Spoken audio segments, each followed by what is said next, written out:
บทั้งดนแล้วเด้น้องอายแต่เป็นยังหัวใจ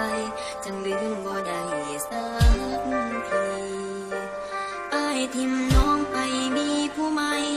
ย้อนว่าอายว่าน้องบ่ดีต้องใช้เวลาอีกกี่ปีจังสิลืมอาย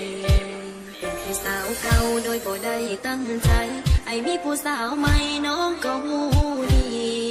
เลิกกันมาสิเกือบปีก็ลืมบ่ได้จากใจผู้สาวเก่า